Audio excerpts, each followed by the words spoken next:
So I want to talk about golf and the PGA and Phil Mickelson and Saudi Arabia and the upstart LIV League that they created to rival the PGA. And I want to talk about hypocrisy because the latter, hypocrisy, it's running like the bulls in Pamplona these days. So this all started back in March of this year when Phil Mickelson made some comments. And it's not clear if they were on the record or if he was sort of quoted off the record, but he made some comments that got into the public space where he candidly said that the Saudis were scary because of their human rights issues. He didn't put it that diplomatically. He was much more blunt about it. But to play there, to play golf there, and to participate in this LIV effort was a once-in-a-lifetime opportunity.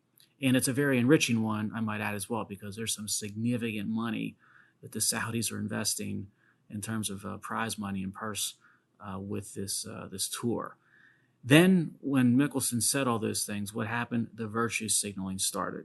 So one thing that you saw were some of his sponsors, including the auditor, KPMG, they dropped him from sponsorship. Now, what's interesting about this is KPMG is an auditing global giant. It's got 3 offices in Saudi Arabia. So KPMG does business in Saudi Arabia, but they suddenly dropped sponsorship of a golfer who decided he wanted to do business in some way, directly or indirectly, with Saudi Arabia. You had a bunch of leadership politically in D.C. lashing out. But then now you've got our president, right, who's starting to beg Saudi Arabia for meetings and for an audience so that he can, buy their oil. While at the same time, he's shunning our own domestic oil industry, I might add, which is interesting in its own right, but we've talked about that before.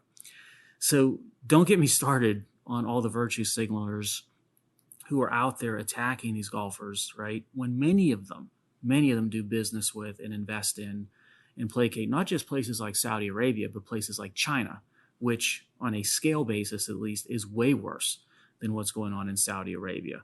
So hello, NBA and private equity firms, if you're listening out there. And by the way, this LIV League, it's going to pose a serious threat, I believe, to the PGA. Too much money, too many big names to be committed into the future. And the format, if they're building this from the ground up, they're not, on one hand, they don't have the advantage of tradition on their side, but on the other hand, they are not bound by tradition. So they can construct this from the ground up in the world that is 2022. And that can be more fan-friendly, more social media savvy, and more sort of viewing or TV friendly. And of course, as I said, they're signing up some big names that people are going to want to watch and see.